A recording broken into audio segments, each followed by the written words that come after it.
आप सभी भाई बहनों का आध्यात्मिक ज्ञानात्मक चैनल की ब्रह्म मुहूर्त उपदेश कक्षा में एक बार फिर स्वागत है। आज की चर्चा का विषय है छोटी ब्रेक और दूसरा है बड़ी ब्रेक। देखिए, ब्रेक का अभिप्राय देखिए आप और हम भले भांति जानते हैं, क्योंकि हम सभी भाई बहन भले ही देखिए, चाहे हम स्कूटर चलाते हैं, साइकिल भी चलाते हैं, कार चलाते हैं, इस ब्रेक शब्द से हम भली भांति परिचित हैं। हम चाहे देखिए पैदल भी चलते हैं, पैदल चलते चलते भी हम रुकते हैं ना। ये रुकना क्या है? ब्रेक लगाना ही है। जब हम चलती हुई गति पे कुछ रोकने की स्थिति में अपने आप को लाते हैं, तो उसका अभिप्राय देखिए ब्रेक से ही माना जाता है। लेकिन हमने देखिए दो शब्द इस्तेमाल किए, छोटी और बड़ी। यानी कि ब्रेक शब्द के साथ छोटा शब्द भी लगाया और एक जगह हमने बड़ा शब्द भी लगाया। अब इनके अलग अलग अर्थ हैं, जो कि हमने तीसरे शब्द के साथ क्या लिखा है? सतोगुण। यानी कि छोटी ब्रेक के साथ हमने सतोगुण को जोड़ा है और बड़ी ब्रेक के साथ हमने विशुद्ध सतोगुण को जोड़ा है। देखिए, विशुद्ध सतोगुण का अभिप्राय आत्मा से या परमात्मा से लिया जाता है। ये चेतन सत्ताएं हैं। और छोटी ब्रेक का अभिप्राय देखिए हम एक साधारण सतोगुण से लेते हैं। सतोगुण का अभिप्राय देखिए ज्ञान से लिया जाता है, क्योंकि प्रकृति के तीन गुण हैं, तमोगुण, रजोगुण और सतोगुण। सतोगुण को ज्ञान से, बुद्धि से जोड़ा जाता है। तभी तो देखिए मन के ऊपर जो तत्व क्या है? बुद्धि। यानी कि मन को बुद्धि के अधीन रखा गया है।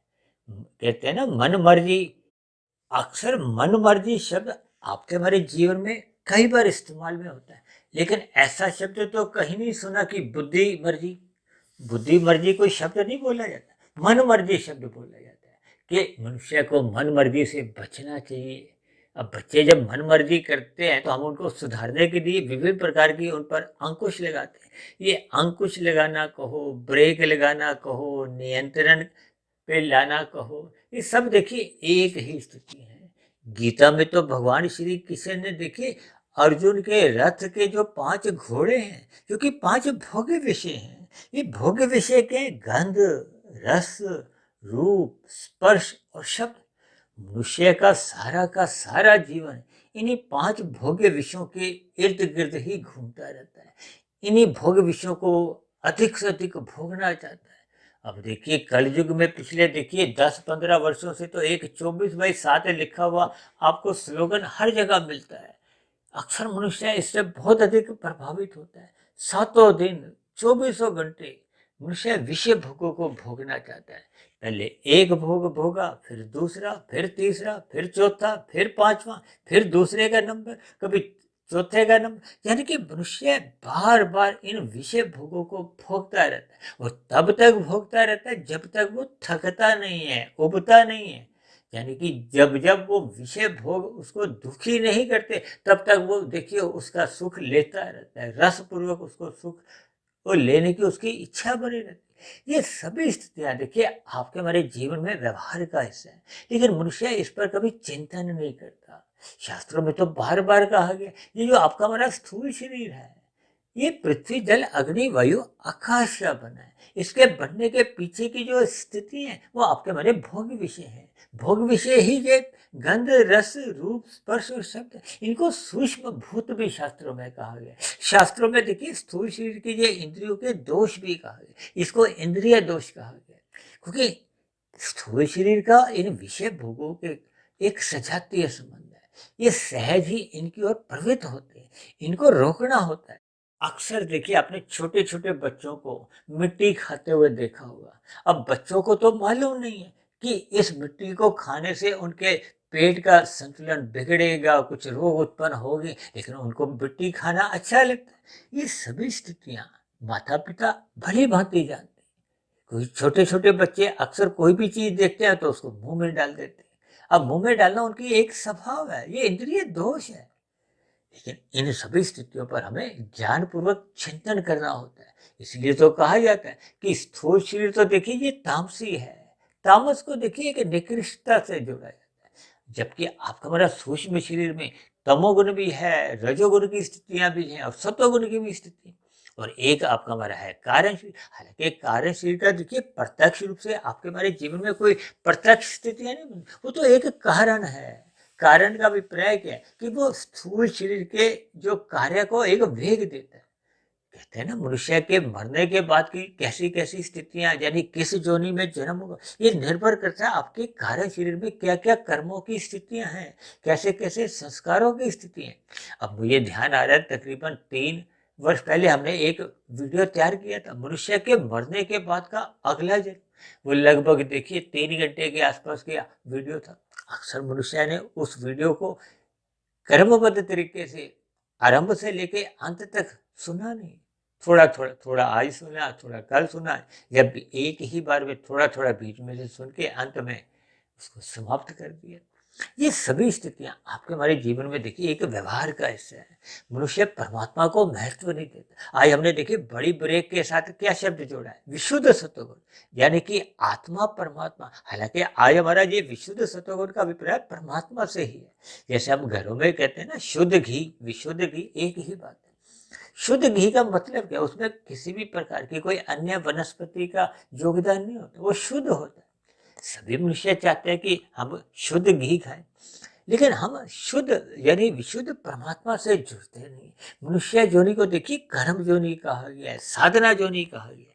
साधना जोनि का अभिप्राय क्या है कि मनुष्य मिले हुए जीवन में ये जो जन्म मरण का जो एक बंधन है, देखिए बंधन में हमेशा ही दुख होता है।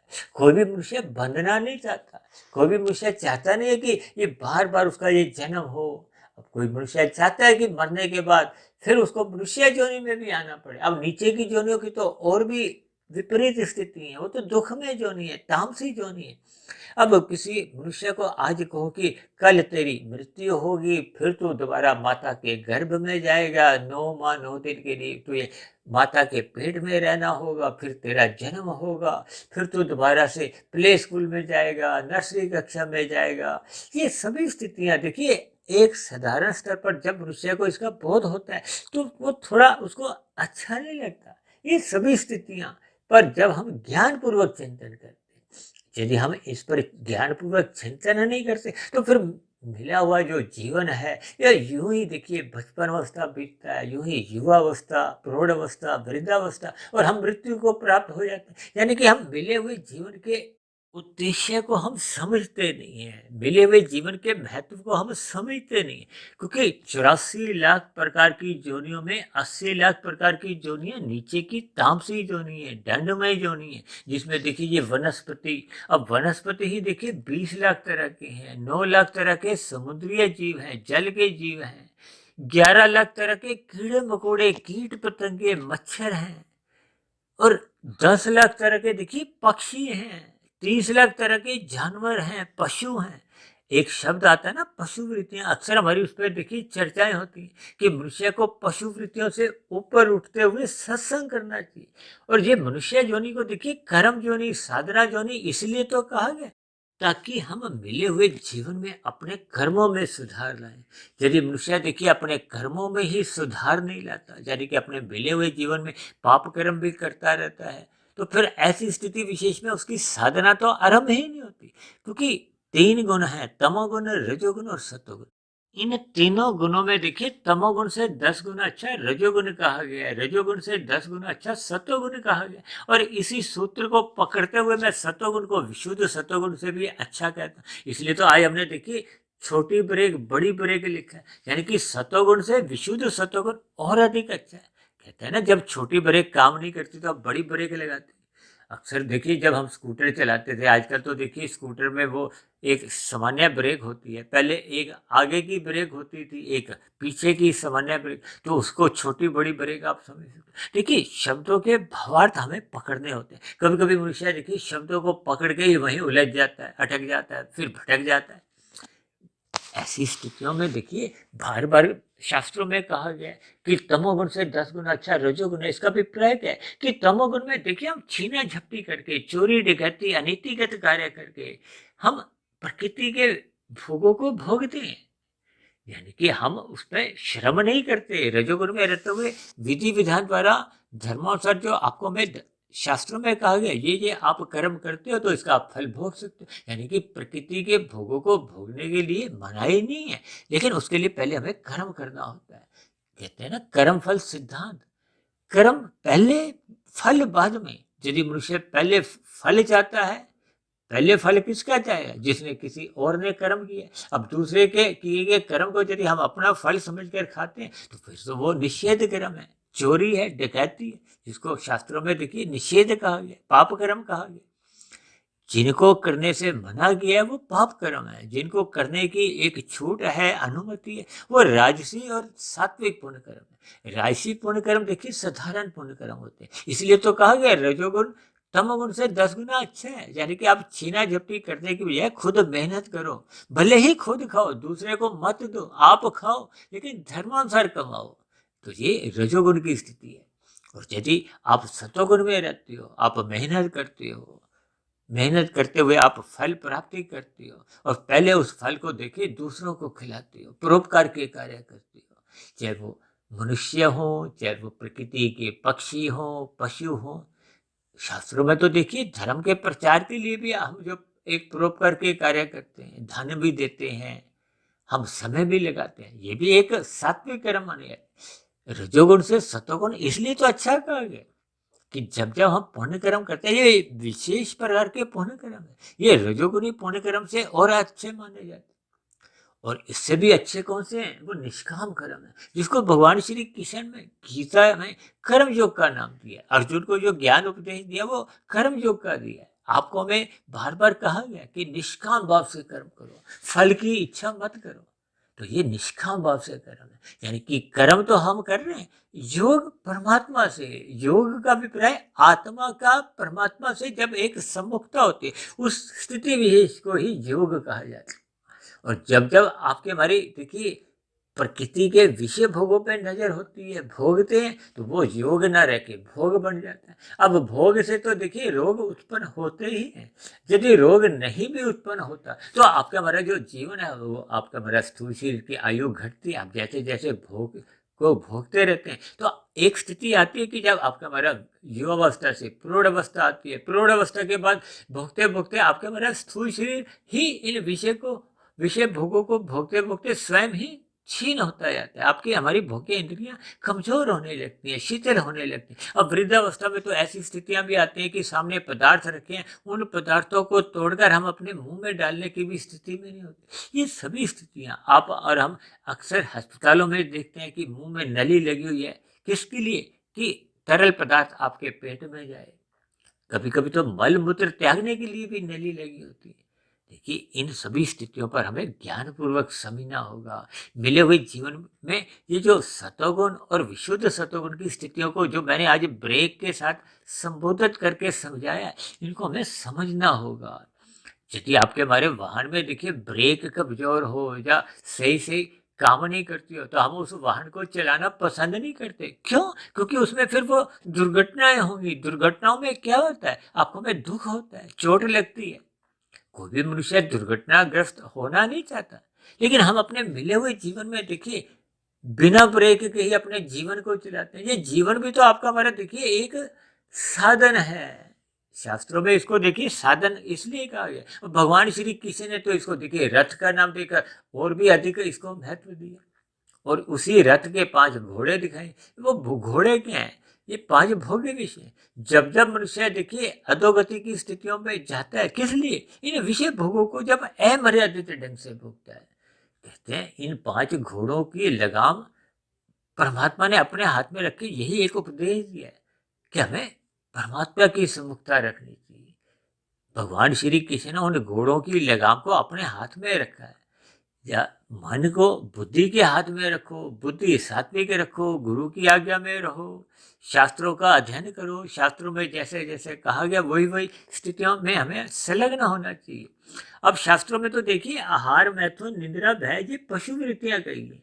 और यदि मनुष्य देखिए अपने जीवन में 24 घंटे 7 दिन विषय भोगों में ही लिप्त रहता है और उसके लिए धर्मानुसार यानी कि धर्म प्रथम स्थान पे रहते हुए भी यदि हम इन विषय भोगों को अर्थ और काम में ही महत्व देते हैं तो फिर आपका हमारा मोक्ष का लक्ष्य की तो प्राप्ति होने का संभव ही नहीं। क्योंकि मोक्ष की प्राप्ति का लक्ष्य तो तभी आप और हम प्राप्त कर सकते हैं जब हम साधना करते हैं। साधना करने का अभिप्राय कर्म योग से है, फिर ज्ञान योग से है, फिर भक्ति योग से है।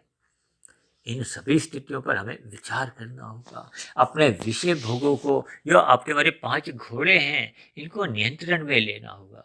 ये नियंत्रण में देखिए, छोटी ब्रेक का अभिप्राय ज्ञान से है। हमें सत्संग करना होगा, हमें इस मन को एक नियंत्रण में लेना होगा। कहते हैं ना, मन मर्जी ये जो आवारागर्दी है, क्योंकि मन सदा ही विषय भोगों की इच्छाएं बनाता है। आज 2 इच्छाएं हैं, फिर वो 20 बन जाती, फिर 200 बढ़ जाती। आपके हमारे घरों में देखिए, अलमारी में कितने ही वस्त्र लगे होते हैं, वो मन का ही एक परिणाम है। मन चाहता है, मॉल में गया तो वहां एक शर्ट खरीद ली, एक सूट खरीद लिया। अब एक साधारण मनुष्य अपने स्थूल शरीर के स्तर पर जब सजने संवरने में ही अधिक समय व्यतीत करता है, तो इसका अभिप्राय क्या है कि हम अपने स्थूल शरीर को महत्व देते हैं और सूक्ष्म शरीर जो मन बिगड़ता जा रहा है, क्योंकि मन बुद्धि अहंकार ये अंतःकरण की स्थिति है। जब आपका हमारा कर्माशय बिगड़ता है, क्योंकि अहंकार का अभिप्राय कारण शरीर से है। जैसा जैसा हम कर्म करते हैं, वैसा वैसा कर्माशय बनता है। जैसा जैसा कर्माशय बनता है, वैसे वैसे संस्कार यानी स्वभाव बनता है। ये भी कारण शरीर में, यानी कि अहंकार स्थिति की कर्ता भाव से हम जो जो कर्माशय बनाते हैं, फिर उसका हमें फल भोगना पड़ता है। कर्म फल सिद्धांत, ये एक सिद्धांत है, इसका कभी खंडन नहीं होता। यानी करने वाले को उसका फल भोगना ही पड़ता है। ये अलग बात है कि कर्म और फल के बीच में एक समय अंतराल है, 1 साल, 10 साल, 1 जन्म, 10 जन्म। इन सभी स्थितियों पर, क्योंकि कर्म एक बीज है, बीजों की अलग अलग स्थितियां। कोई बीज देखिए, भूमि में हम बोते हैं तो 1 महीने में फसल आती है, किसी की 3 महीने में, किसी की 1 साल में। तो ऐसे ही आपके हमारे किए गए कर्मों की स्थिति है। कभी कभी हम कहते हैं ना, ये अपने जीवन में तो बहुत पुण्य कर्म करता है, लेकिन इसके जीवन में बहुत दुख है। ये दुख तो देखिए पहले की स्थितियां भी हो सकती है, क्योंकि हम सभी भाई बहन प्रारब्ध लेके आते हैं। प्रारब्ध का अभिप्राय क्या होता है कि जाति आयु भोग, भोग में हम अनुकूल परिस्थितियां भी लाते हैं, प्रतिकूल परिस्थितियां यानी कि दुख की भी स्थितियां होती हैं। किसी का जन्म देखिए किसी उद्योगपति के यहाँ हुआ है, अब वहां तो पहले से ही सुख कितने ही मौजूद है। कुछ भी इच्छा रखो, वहां पहले से ही वो सुख उपलब्ध है। तो ये एक प्रारब्ध में, यानी कि पूर्व काल में, पूर्व मनुष्य जोनी में उन्होंने पुण्य कर्म किए थे। अब वो पुण्य कर्म एक फल रूप में उसको एक सुखदायक स्थितियां देते हैं। अब कुछ मनुष्यों के देखिए जन्म ही झुग्गी झोंपड़ी में हुआ है, फुटपाथ पे हुआ है। अब वो भीख मांग के अपने बच्चों का गुजारा करते, तब ऐसी स्थितियों में उनका प्रारब्ध बिगड़ा होता है। वो पूर्व काल के जो उनके मनुष्य जोनि के पाप कर्म थे, वो अब उनको एक दुख रूपी परिस्थितियों में इलाज खड़ा करते हैं।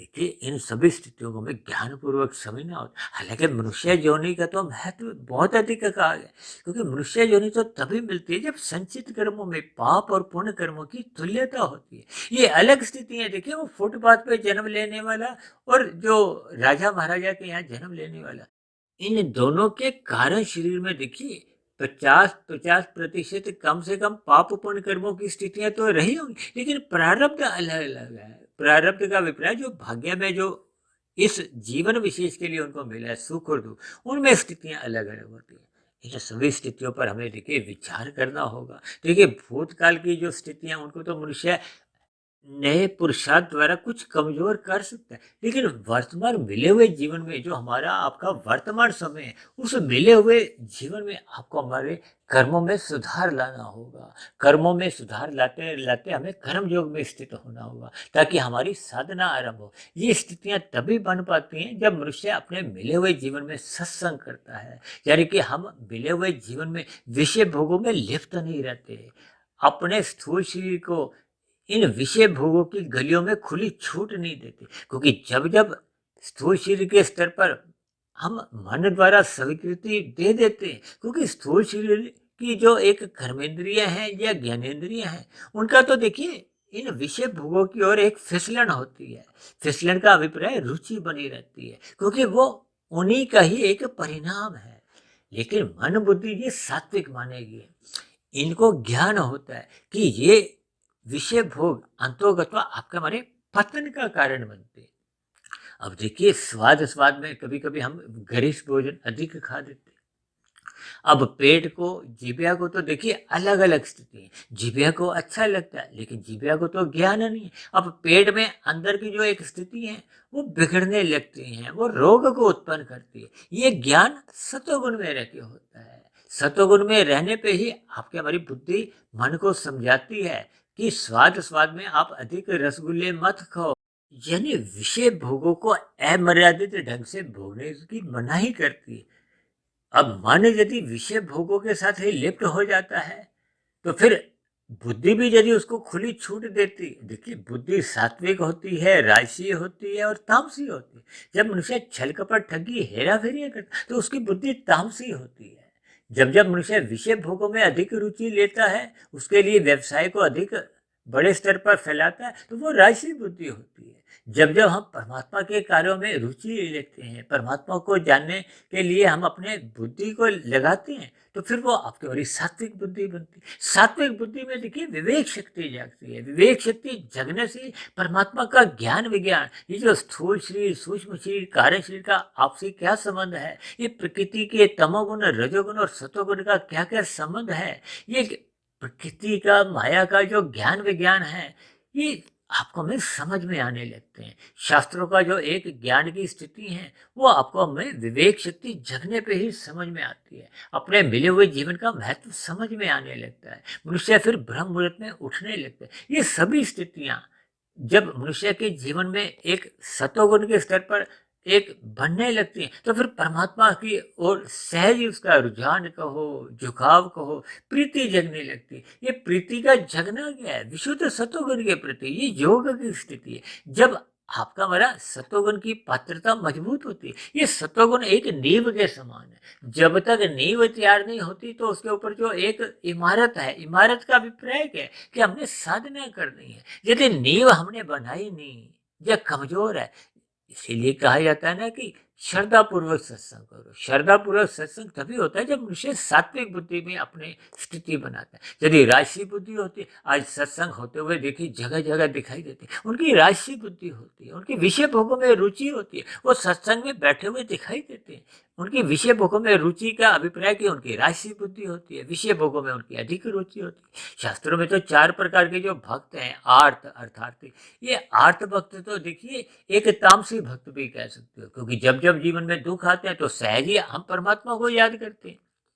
और जब हम अधिक संसार को चाहते हैं तो हम अर्थार्थी भक्त बन जाते हैं। हम परमात्मा की कृपा चाहते हैं कि हमें ये खुशियां मिले, संसारी विषय भोग मिले, बड़ा मकान हो, बड़ी गाड़ी हो, ये राजसी स्थितियां होती हैं। जब जब परमात्मा को हम जानने में रुचि रखते हैं तो वो जिज्ञासु भक्त होते हैं। और ज्ञानी भक्त का अभिप्राय, प्रेमी भक्त का अभिप्राय जो परमात्मा की शरणागति में रहता है, परमात्मा को एक शरणागति रहते हुए श्रद्धा पूर्वक सत्संग करता है, साधना करता है। तो ये भक्तों की अलग अलग स्थिति। हालांकि गीता में तो भगवान श्री कृष्ण ने कहा मुझे सभी भक्त प्रिय हैं, चाहे वो आर्त हो, अर्थार्थी हो, जिज्ञासी हो, और प्रेमी भक्त मुझे सबसे अधिक प्रिय है, क्योंकि वो संसार नहीं चाहता, वो परमात्मा को पाना चाहता है, परमात्मा की शरणागति चाहता है। वो इस संसार के जो मोह माया से, जंजाल से अपने आप को अलग रखना चाहता है। तो इन सभी स्थितियों को देखिए मैंने छोटी ब्रेक और बड़ी ब्रेक से, यानी कि हमने बड़ी ब्रेक को ठीक ठीक रखना है। ठीक ठीक रखने का भी क्या है, हमें परमात्मा के प्रति अपनी एक प्रीति जगानी होगी।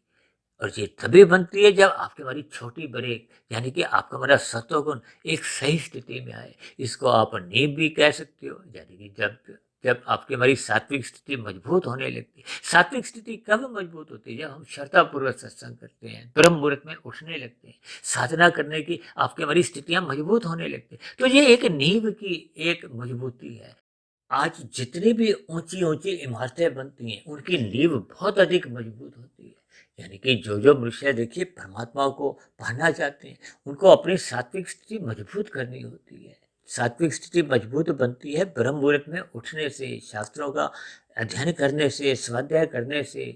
इन सभी स्थितियों का आपके हमारे जीवन में एक सात्विक स्थितियां मजबूत होने लगती हैं। इसलिए मैंने आज की ये छोटी ब्रेक और बड़ी ब्रेक को ये सतोगुण और विशुद्ध सतोगुण की एक सत्ता से जोड़कर समझाने का प्रयास किया है। ताकि संसारी रजोगुण जो 5 भोग्य विषयों के जो एक आकर्षण है, उसको हमें सत्वगुण की लगाम से, बुद्धि के लगाम से नियंत्रण में रखना चाहिए। इसलिए तो भगवान श्री कृष्ण ने गीता में अर्जुन के रथ के 5 घोड़ों की लगाम अपने हाथ में रखकर यही एक संदेश दिया, जो आपको मैं देखिए सत्वगुण की लगाम से अपने रजोगुण को नियंत्रण में रखते हुए दिन में जब रजोगुण की स्थितियां होती हैं, जब मनुष्य के फिसलने की संभावना होती, क्योंकि सभी विषय भोग आपको में आकर्षित करते हैं। जैसे विज्ञापन की दुनिया है, फैशन की दुनिया है, फिल्मी स्थितियां हैं, ये आपको में आकर्षित करते हैं विषय भोगों को भोगने के लिए। और यदि मनुष्य का सत्वगुण कमजोर है, छोटी ब्रेक उसकी कमजोर है, यानी कि उसका सत्संग नहीं है, यानी सत्वगुण की ब्रेक कमजोर होना कहो, सत्संग का ना होना कहो, तो फिर मनुष्य रजोगुण में ही उछल कूद करता है, छलांगे लगाता है, 2400 घंटे विषय भोगों में ही लिप्त रखता है, यानी कि विषय भोगों की उसकी तीव्रता बनने लगती है। जैसे हम गाड़ी तेज चलाएं और उसमें ब्रेक नहीं हो, तो ऐसी स्थिति विशेष में क्या होगा, दुर्घटनाएं होती हैं। ये दुर्घटना क्या है, तमोगुण में करना। अब जब जब मनुष्य का रजोगुण बढ़ने लगता है, अपराधित होने लगता है, तो आप देखोगे कि मनुष्य शाम को जब तामसी स्थितियां उत्पन्न होती है, सूर्य ढलता है, तो मनुष्य देखिए मादक पदार्थों का सेवन करने लगता है। मादक पदार्थों का सेवन करना कहो या तामसिक प्रवृत्तियों में लिप्त होना कहो, मोहनात्मक स्थितियों में अपने आप को एक गिरने की स्थितियां समझ लो, ये सभी स्थितियां आपके हमारे जीवन में पतन का कारण बनती है। मनुष्य के कर्माशय बिगड़ने लगता है। देखिए जब जब रजोगुण और तमोगुण की स्थितियां बिगड़ने लगती हैं, तो फिर ये जो सतोगुण की स्थिति कमजोर होने पे फिर ये रजोगुण और तमोगुण आवारागर्दी करते हैं। आवारागर्दी का अभिप्राय देखिए विभिन्न प्रकार की स्थितियों से आप समझ ही सकते हो। इन सभी स्थितियों पे नियंत्रण रखने के लिए मनुष्य को अपनी छोटी ब्रेक यानी कि अपना सत्संग करते रहना होगा, परमात्मा का ध्यान लगाना है। अब छोटी ब्रेक के साथ साथ बड़ी ब्रेक का अभिप्राय परमात्मा की सम्मुखता से है, परमात्मा की शरणागति से है। इन सभी स्थितियों के भावार्थ को समझते हुए अपने मिले हुए जीवन के महत्व को समझना होगा। साधना करते करते अपने कारण शरीर को शुद्ध करना होगा। जितने जितने अंश में कारण शरीर शुद्ध होता जाता है, तो फिर आत्मा पे जो इन भौतिक विषयों का आवरण था, जो आपके मेरे ज्ञान को ढक चुका था, क्योंकि ज्ञान ढकने से फिर हम परमात्मा से विमुख हो जाते हैं। और जैसे जैसे ज्ञान अपनी मूल स्थिति में आ जाता है, आत्मा अपने मूल स्थिति में लौट आती है, तो फिर आत्मा और परमात्मा को तो पहले से ही सजातीय संबंध है। जैसे स्थूल शरीर का विषय भोगों से सजातीय संबंध है, ऐसे ही आत्मा एक चेतन तत्व है, परमात्मा एक परम चेतन सत्ता है। आत्मा ज्ञान स्वरूप है, परमात्मा आनंद स्वरूप सत्ता है। जब जब हम परमात्मा के सम्मुख होते हैं, तो आपको हमें आनंद की झलकें मिलती हैं और आपका हमारा ज्ञान नित्य बना रहता है, क्योंकि आनंद यानी सच्चिदानंद, आनंद में ज्ञान नित्य रहता है और ज्ञान सदा नित्य रहता है। और इसका अभिप्राय क्या है, ये माया तो नित्य है, इसके गुण नित्य हैं, लेकिन उन 3 गुणों से जो संसार है, जगत है, ये एक अनित्य है। और अज्ञानतावश मनुष्य इन अनित्य पदार्थों में अपने आप को लिप्त रखता हुआ विषय भोगों में फिसल जाता है, फिसलने के साथ साथ डूब जाता है। तो इन सभी स्थितियों पर हमें विचार करना होगा, यानी कि अपने मिले हुए जीवन में परमात्मा की सम्मुखता बढ़ाते हुए हमें अपनी छोटी ब्रेक सही रखनी है, यानी कि सत्संग करते रहना है, परमात्मा का ध्यान लगाना है, ताकि आपकी हमारी बड़ी ब्रेक भी सही काम करे, यानी कि परमात्मा से आपकी हमारी प्रीति बनी रहे, ताकि आपका हमारा स्थूल शरीर विषय भोगों की गलियों में आवारागर्दी नहीं करे। इन सभी स्थितियों का हमें सही सही भावार्थ समझते हुए अपने मिले हुए जीवन के उद्देश्य को पहचानना होगा। आध्यात्मिक यात्रा पर हमें चलना होगा। ऐसी सभी शुभ स्थितियां आप सभी भाई बहनों के जीवन में नित्य निरंतर बनती जाएं, सुधरती जाएं, ताकि आप और हम परमात्मा से जुड़ते जाएं, मोक्ष की प्राप्ति की ओर हम अग्रसर होते जाएं। तो ऐसी सभी शुभ स्थितियां बनने के लिए मेरी ओर से आप सभी भाई बहनों को बहुत बहुत शुभकामनाएं। इन्हीं शब्दों के साथ आज की चर्चा विशेष को अब हम यही विश्राम देते हैं। यदि बनी हुई वीडियो आपको अच्छी लगती हो, परमात्मा से जुड़ने में, आपको अपनी ब्रेक ठीक करने में मददगार बन रही हो, तो मेरी आप सभी भाई बहनों से विनती है कि इन बनी हुई वीडियो को आप अधिक से अधिक भाई बहनों में शेयर करें, ताकि जिन भाई बहनों की ब्रेक कुछ कमज़ोर हो गई है, वो भी अपनी ब्रेक को सही सही दिशा में लाकर अपने जीवन के महत्व को समझें। तो ऐसी सभी शुभ स्थितियाँ आपके जीवन में भी बने। फिर भी चर्चा संबंधित आपके मन में कोई प्रश्न हो, मेरी कही गई बातों पर आपको कुछ आपत्ति हो, तो आप नीचे दिए गए कमेंट्स बॉक्स पर जाकर अपने प्रश्न, अपने सुझाव या अपनी आपत्ति को भी आप लिख सकते हो। इन्हीं शब्दों के साथ चर्चा विशेष को यही विश्राम देते हैं। शाम को फिर मिलते हैं संध्या बेला ज्ञान कक्षा में। तब तक आप अपने आध्यात्मिक मित्र सुधीर भाटिया फकीर को इजाजत दें। चर्चा विशेष को सुनने के लिए आप सभी भाई बहनों का बहुत बहुत धन्यवाद।